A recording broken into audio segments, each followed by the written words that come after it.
I've had atheists try and make fun of polytheists for like not being skeptical enough, which is funny because we're probably more skeptical than a lot of atheists are. Let me explain you a thing.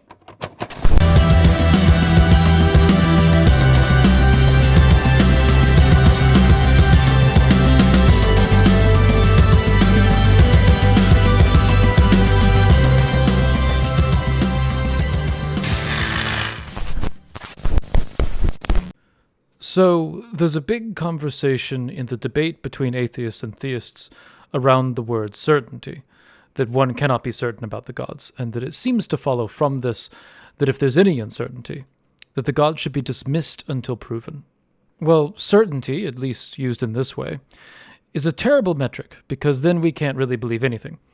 Using different levels of skepticism, there are few claims, if any, that you can't place some doubt upon, and yet we still have beliefs, many of which we take for granted. This would mean that sensing any degree of uncertainty shouldn't be a standard for dismissal. After all, we could all be brains in a vat. The theoretical possibility of that will cast doubt on any model of reality. And if we approach that problem by making the least number of assumptions possible, then we're all solipsists or perennial skeptics. Or worse, we just become unconvinced of anything to the point of not seeing the value in undertaking action at all. And then subsequently we starve to death, which isn't very productive. So this is the point at which we introduce the concept of making base assumptions or positing axioms in order to move forward. One mode of epistemology or theory of knowledge that is often held up as the standard is the scientific method. This is a bit of a mess because science is not actually an epistemology, though it's based on verificationism and empiricism. Science is more accurately a method of finding out the likelihood of claims about the universe, and this method has produced tremendous results and has, in all honesty, saved lives. Now, there's various perspectives on it, and a few of them have some issues. One is its dismissal because it disagrees with some religious claims, such as creationism. That is because scientific observation seems inconsistent with something like a worldwide interpretation of Noah's flood, and therefore it is of the devil, and should be destroyed with the fire and fury of an angry God. Another dismissal happens because it can come to the wrong conclusions, that because scientific analysis has been wrong in the past, that we should therefore dismiss it for fear of affirming other wrong conclusions. Like as a kid, I was really into dinosaurs, and even I noticed the change over time on science's conclusions about dinosaurs from the tail-dragging monstrous lizards to the image that we have today. Which even still has changed from the image that we had when I was a kid. Something, don't put feathers on my dinosaurs. My nostalgia overrides science. But science's approach to self-correction through the same method that allowed for the mistakes provides an interesting response here. That it isn't the method that's the problem, but the premises used or the available evidence before using it. This leads me to the method of epistemology that is common among pagans for discerning our own approach to spirituality, as it's very similar to the foundational approach that is established before getting to a method like the scientific method. Polytheists, by and large, hold an experience-centric approach to epistemology when discussing the gods. And if you eliminate experience as a justifier, you very easily get restricted to solipsism.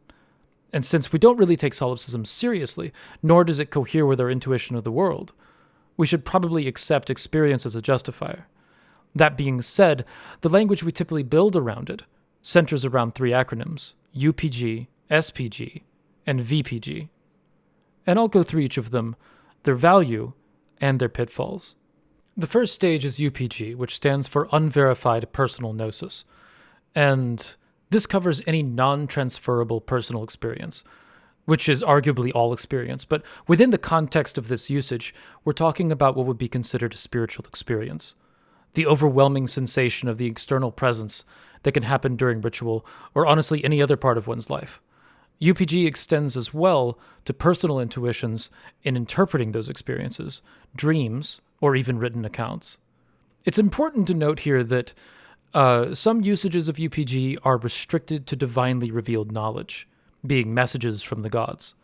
And a criticism that I've seen by those who hold this image of UPG is that UPG is not meant to extend to the concept of, this thought occurred to me one day, or this is a personal theory. And I don't even think that UPG would cover those things. UPG is meant to refer to experiences you've had in relation to the gods.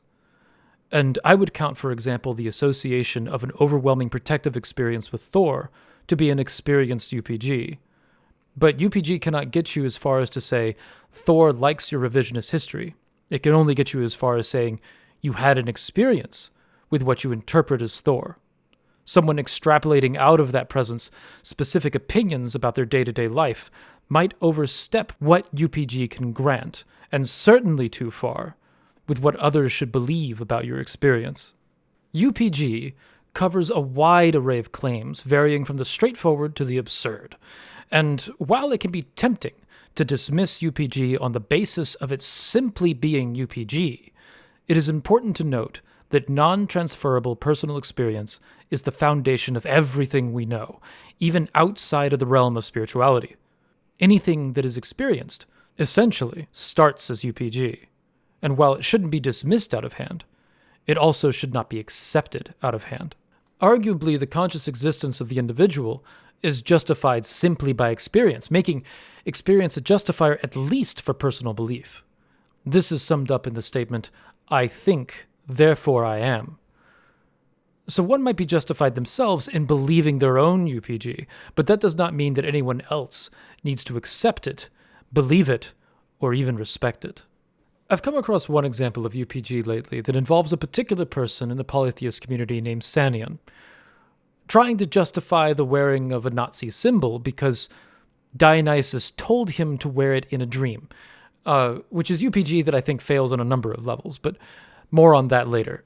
Furthermore, he wants others to stop criticizing him for it, or excluding him from things, because this is his UPG, and that should be enough. But whatever the case, at the end of the day, the person may be justified in believing this on the basis of UPG.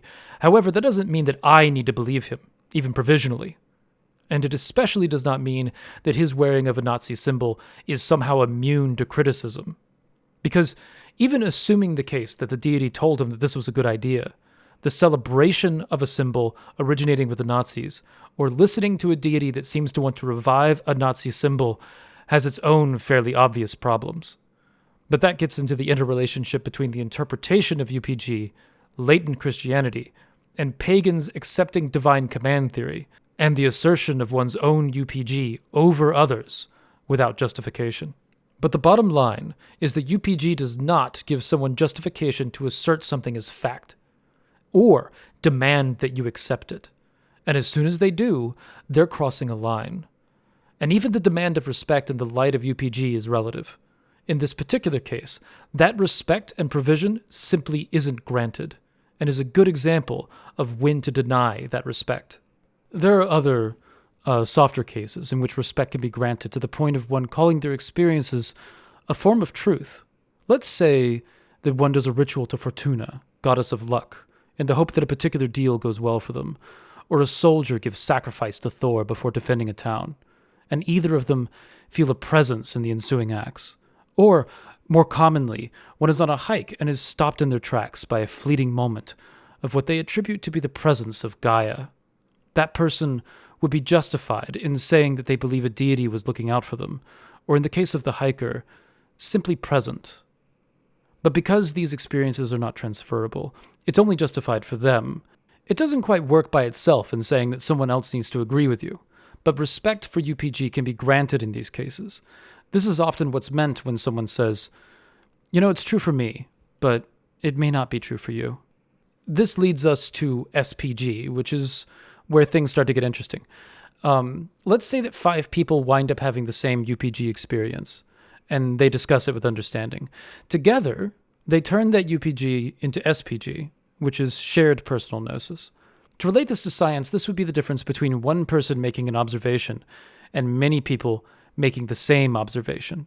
Now, SPG has some of the same pitfalls as UPG, but through its multiplicity, it can be granted a greater likelihood. It's important to note, however, that SPG still doesn't mean truth. To illustrate SPG, let's say that someone experiences the sun moving across the sky, and they make the observation that the sun appears to rise consistently in an easterly direction, and it sets consistently in a westerly direction. This would be UPG until they verify this with others who have the same experience. And in that conversation, they could collectively agree that yes, this experience seems to be taking place. Now, does that mean that it's true? No. It means it's the shared experience of everyone in the conversation. But it does make things a little bit more likely due to the agreement of the experience. How much more likely is unquantifiable, but it can be granted that the observation made by many is more likely than an observation made by one, even if it winds up being false. For example, whether or not ghosts exist is easily up for debate. There are people who accept the premise and there are people who don't, for a variety of reasons. But if you have a house that is believed to be haunted, and the reason provided is because one person who lives there says they saw a ghost, it may not be all that believable. The likelihood, though, would increase if the evidence increased to a family says they all saw the same ghost, or if there was a trend of people who lived in that house saying they all saw the same ghost, or even more so, if everyone who entered the house all saw the same ghost. Now, are there other explanations that can be constructed in light of this consistency? Obviously. As stated, reaching SPG does not mean that something is therefore true. But the point here is the likelihood increases as the consistent experience is described by more people. This is the essence of SPG. The same would apply to, say, a red cup in the kitchen. If everyone in the room expresses the experience of a red cup in the kitchen, the likelihood is more believable than if only one of them expressed this experience. The last of these is VPG, verified personal gnosis. Now, in my opinion, this is a bit of a misnomer because for many, verification implies that it's a settled matter. But this isn't necessarily the case either. VPG, in the case of polytheistic faiths, has more in common with a historical method than a scientific method, this is checking for consistency with historical sources. For example, the protective presence associated with Thor could be verified by Icelandic sources discussing Thor, and that direct advice from Odin may or may not be in your best interest would be verified in stories of Odin's fickle nature in the Skalds and sagas. He could be just seeing whether or not you're a fool. But like historical and even scientific analysis, this next stage of checking does not necessarily mean truth.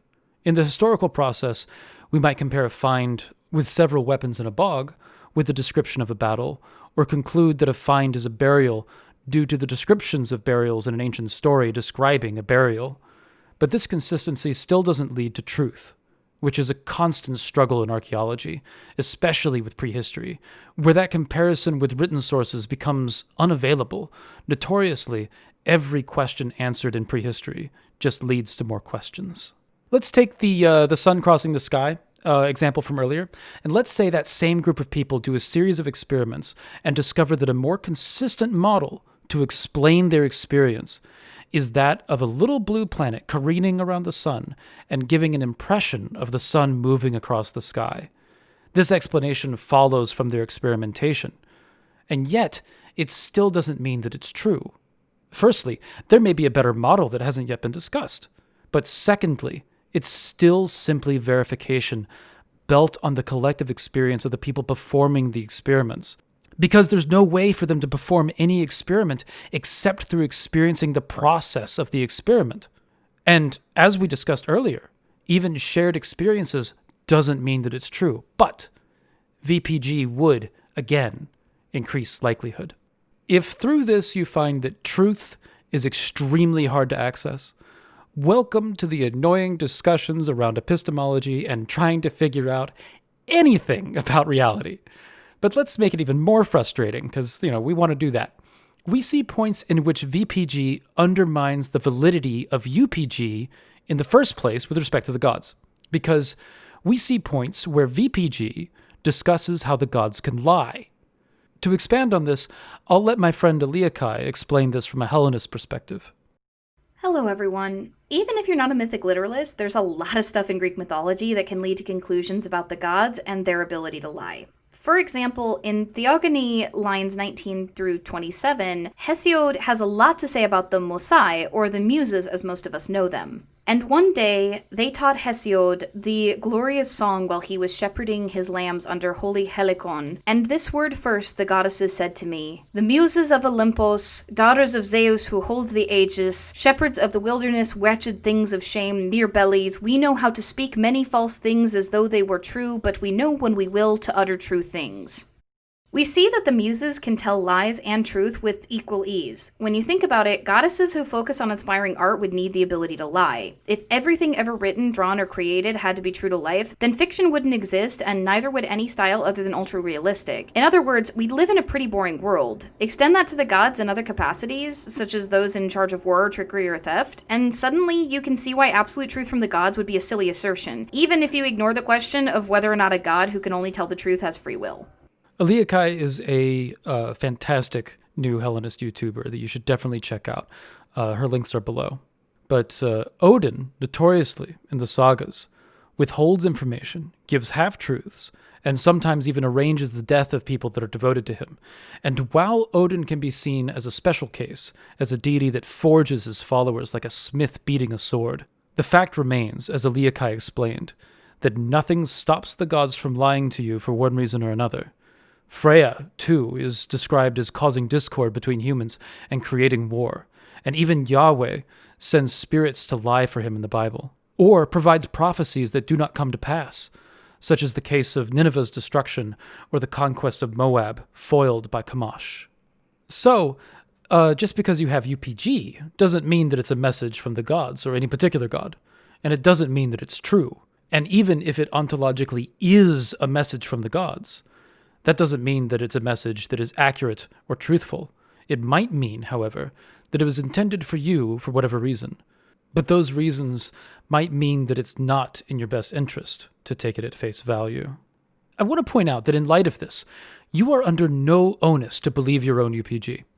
Just because you have an experience does not mean that you have to accept it. Maybe you do accept it. Maybe it expands on your relationship with the gods. Maybe it provides an element of perspective to your practice. Or it's a message that it's important to you as you move through your spiritual journey. But given what we know of the gods, even as a polytheist, you don't have to agree with your UPG. And personally, I find a huge value in doubting everything, even my own doubts. And this applies to UPG. And lastly, and probably most importantly, do not let anyone try to assert their UPG over your own experience. There is no justification for doing this. Or even SPG, as SPG, while more worthy of consideration, can be used in group scenarios to pressure people into a cult environment. VPG, on the other hand, is more worthy of a discussion, but even then, as stated above, VPG does not mean truth, as historical sources are imperfect, and our ability to interpret is not infallible. Cicero, in his text Academica, finishes off Book 1 with a discussion of knowledge. He remarks that the old polytheist philosophers, including Socrates, confessed ignorance and denied all possibility of cognition or perception of knowledge. They maintained that the senses are limited, the mind feeble, the lifespan short, and that truth is sunk into the abyss, that opinion and custom are all prevailing and no place is left for truth. All things, successively, are wrapped in darkness, even this very claim. Comforting, right? I hope this cleared some things up, but maybe it muddied some waters for you. I've had a lot of questions from both pagans and atheists on this topic, so I wanted to go into some things on the subtleties and challenges on discussing these terms, so feel free to let me know your thoughts in the comments down below. This took some time to put together, and it's full of caveats, but I find honesty and clarity to be important. And finally, hail to my patrons for making this content possible. It's good to have people at your back. Please like and subscribe, and remember to find a way or make one.